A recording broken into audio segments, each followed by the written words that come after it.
em minha igreja, né, no caso a denominação que essa pessoa seguia, o pastor começa todo o culto citando Malaquias 3, 9 a 10. E isto tem me preocupado. Porque a pessoa me perguntou, né? O que devo fazer? Não sei se você entendeu.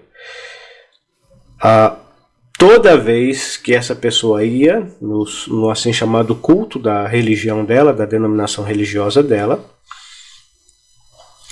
o pastor, antes, a primeira coisa que ele fazia era pegar a Bíblia, abrir em Malaquias capítulo 3, 9 a 10 e ler e fazer uma pregação exigindo, né, que as pessoas dessem o dízimo, entregassem o dízimo, pagassem o dízimo. Toda vez. E isso passou a preocupar essa pessoa. E ela me perguntou isso, o que ela devia fazer. Malaquias, capítulo 3, versículo 9 e 10.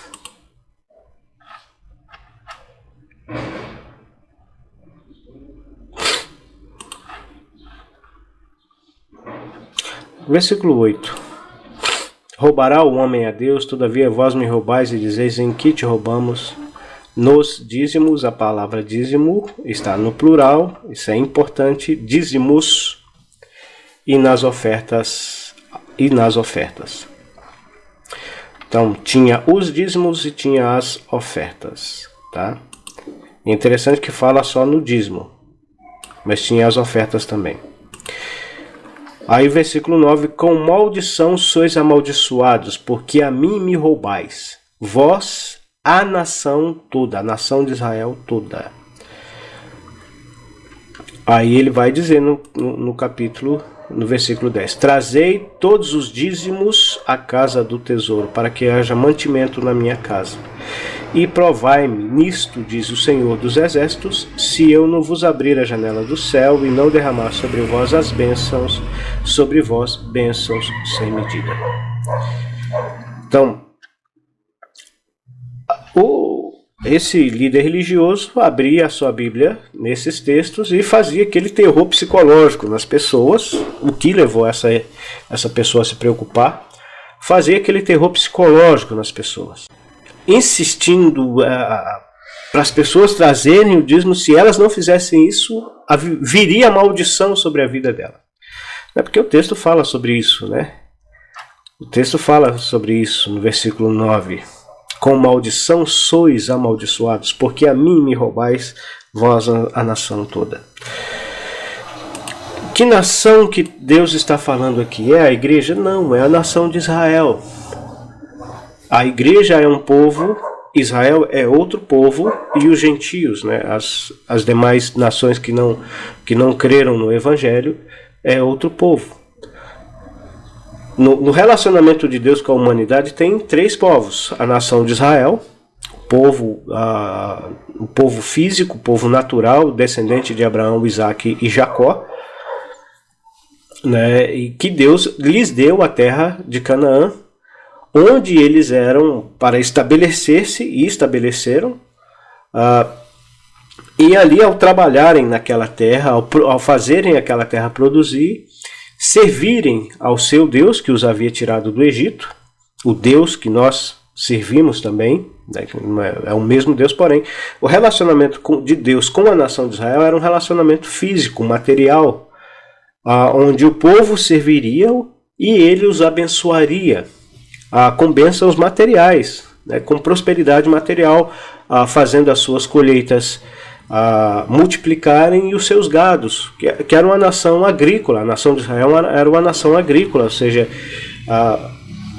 eles produziam do campo, a economia deles era baseada pelos produtos do campo e da pecuária. Então é nesse sentido que o texto está dizendo. Havia uma tribo, a tribo de Levi, né, da onde vinham os sacerdotes, de onde vieram a família sacerdotal e toda a tribo de Levi, que servia ao Senhor no templo, oferecendo as ofertas do Senhor no templo. Então a nação tinha que sustentar os levitas através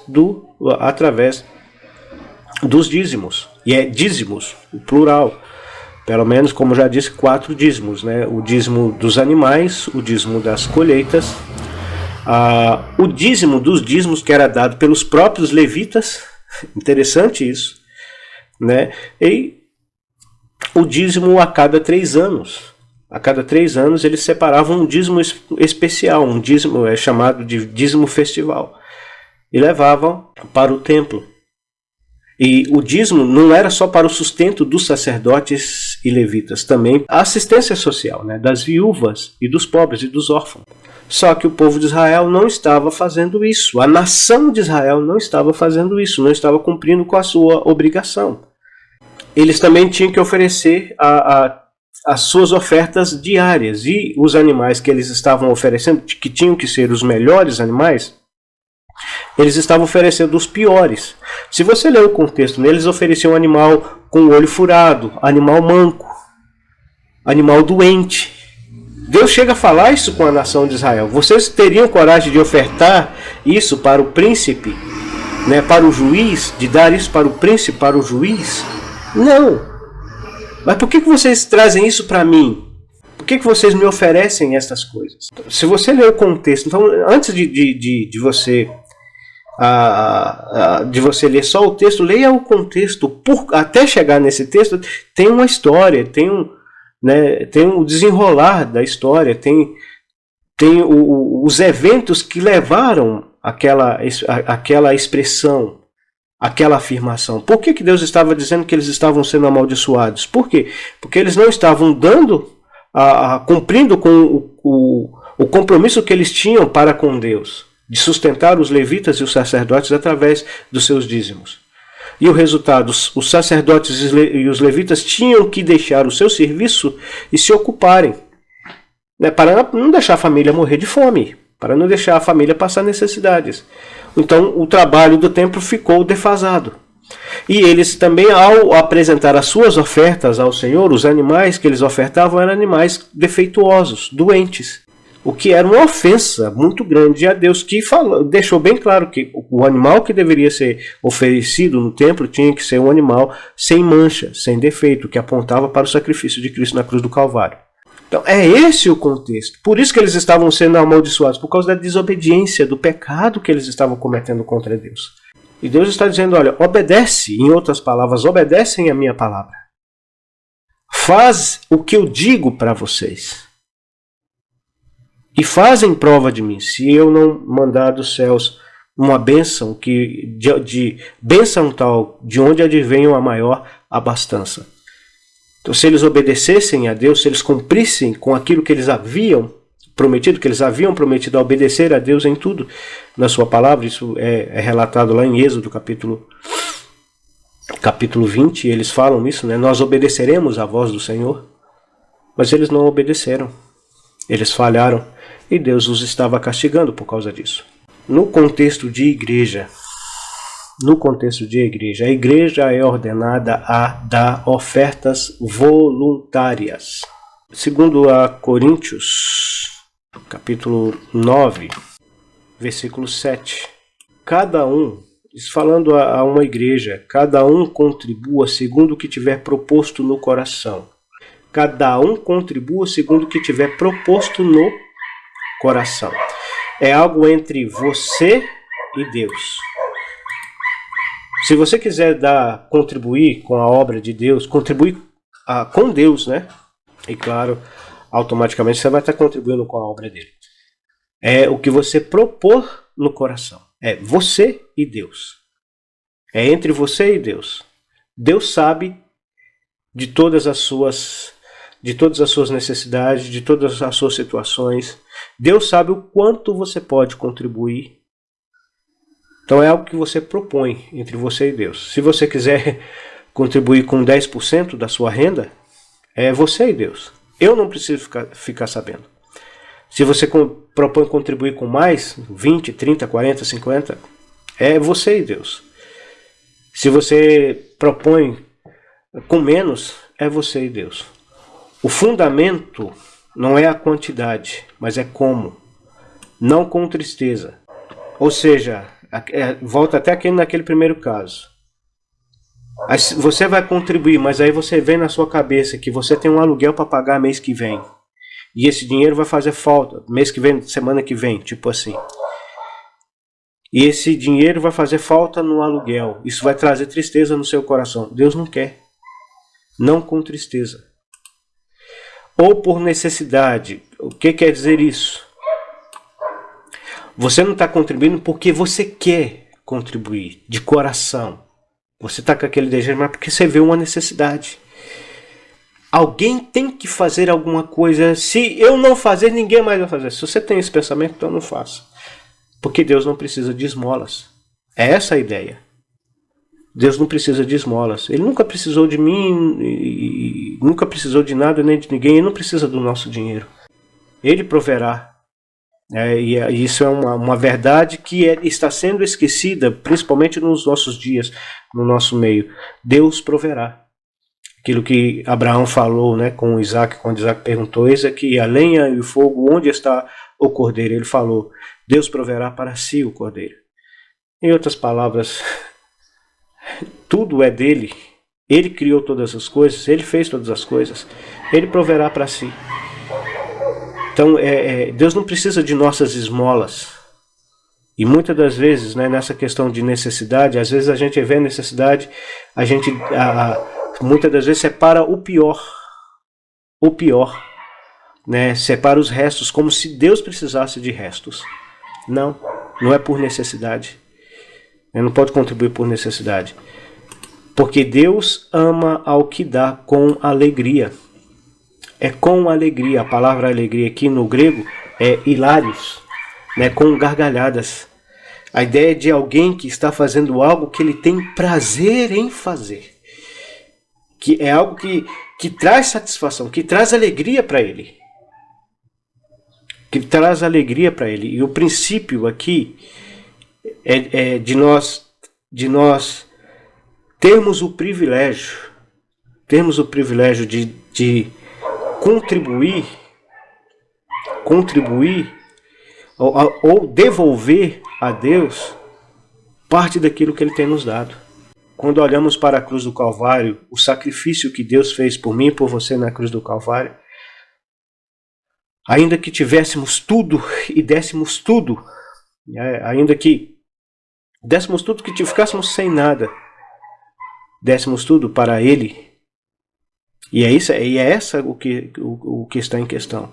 A oferta que você dá em gratidão, com alegria, com satisfação, pelo fato de Deus ter dado o seu bem mais precioso por você, que é o seu Filho unigênito na cruz do Calvário, pagando o alto preço da sua redenção, da sua salvação, para te dar a vida eterna.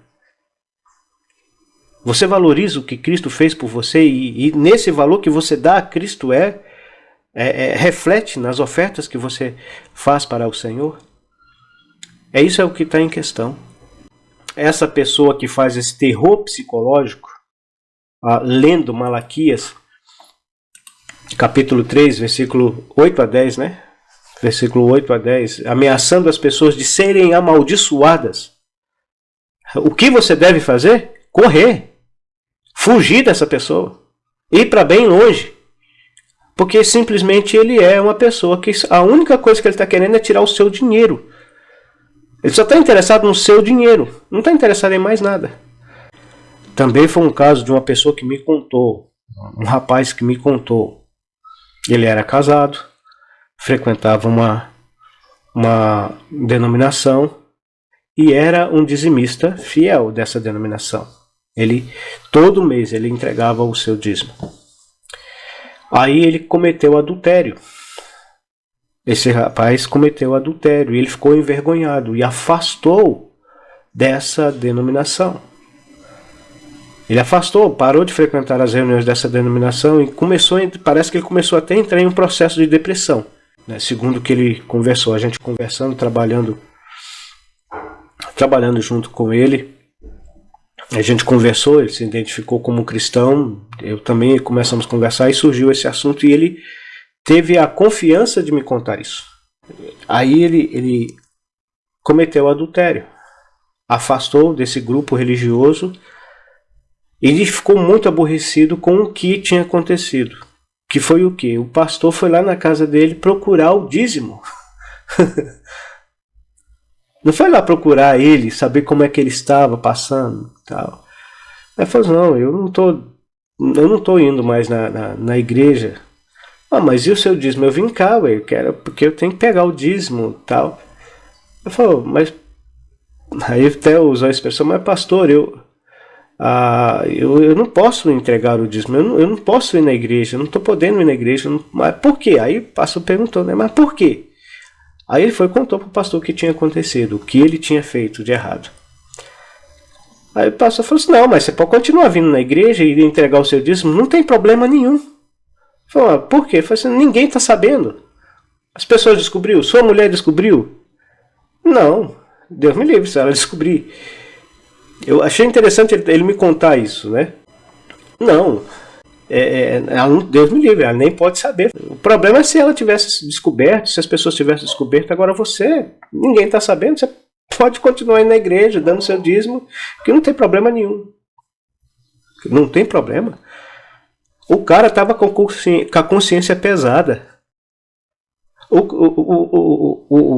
Esse rapaz, que eu creio que ele realmente creu, ele realmente se converteu ao Senhor Jesus para ter tomado essa atitude, ele estava sofrendo com a culpa, ele sabia que ele tinha cometido um pecado terrível contra Deus e contra a esposa dele.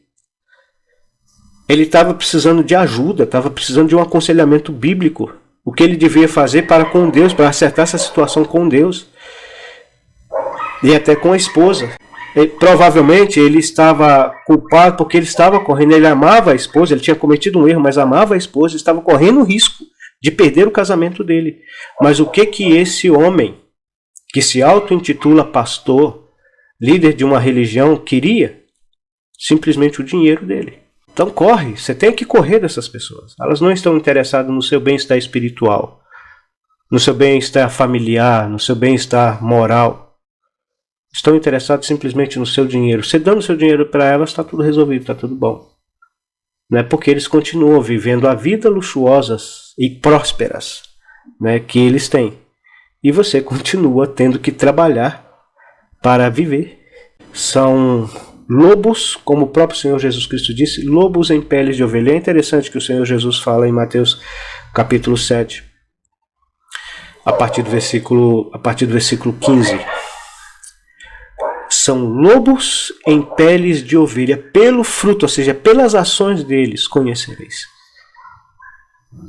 É claro que uma pessoa que começa um culto lendo Malaquias capítulo 3, versículo 9 a 10, fazendo terror psicológico nas pessoas, ele não está interessado no bem-estar espiritual e moral e familiar dessas pessoas.